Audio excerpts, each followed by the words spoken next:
従業員満足度研究所の藤原聖堂です。今回は学びは成長成果に直結するのか、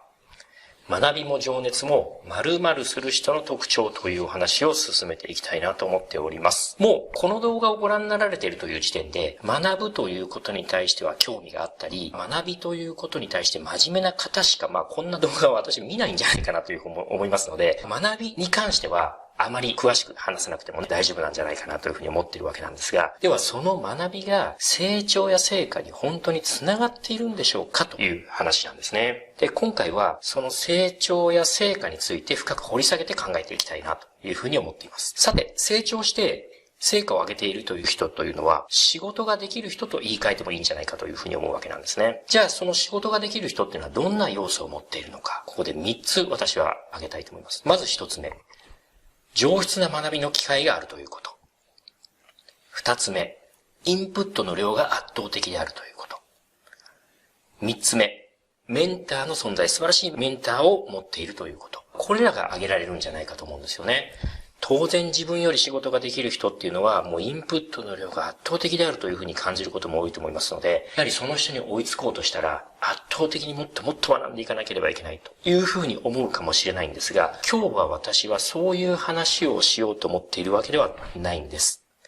学びも気づきも基本的にどれだけ上質な学びを得たとしても、どれだけ大量のインプットを得たとしても、どれだけ素晴らしいメンターに恵まれていようが、それだけでは実は学びも気づきももう簡単になくなってしまうんですね。運算無償してしまうんです。何事も行動に反映させることができなければ、全てはなかったも同然なんです。どれほど熱く信じているものがあったとしても、どれほど有益な教訓を学んだとしても、そんなものは実は一切関係ないんです。で、逆に言えば、さほど熱い情熱を持っていなくても、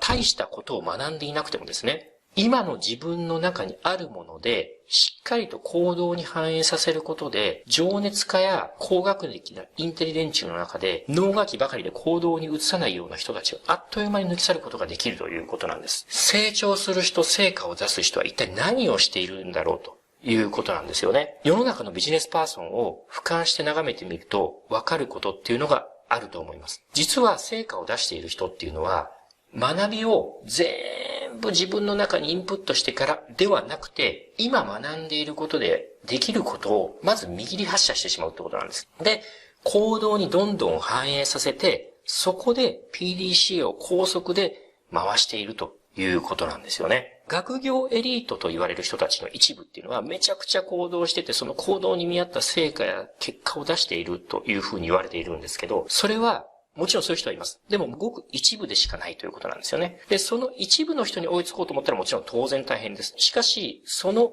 一部の人を除いたほとんどの人は、私たちのレベルでも簡単に超えていけるということなんですよね。そのために必要なことは、この3つ。見切り発車で行動に反映して PDCA を高速で回している。こういうことなんですよね。どんな教訓も、どんな信念も、行動に反映させなければ、簡単に称賛なくなってしまうということ。今日私が伝えたいのはこれなんです。学び、成長や成果に直結するんだろうか。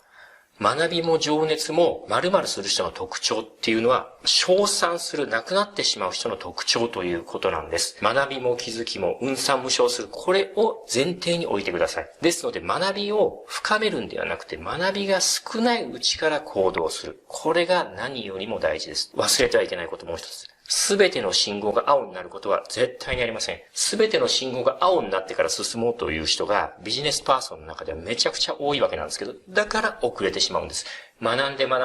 で、しっかり学んで分かってから行動しようとするのがいけないということなんです。すべての信号が青に変わることは絶対にありません。成長する人、成果を出す人は何をしているのか、今一度考えてみてください。見切り発車で行動に反映して PDCA を高速で回している。そのプロセスの中でいろんな学びを得ているということなんですよね。学びが得てからじゃないんです。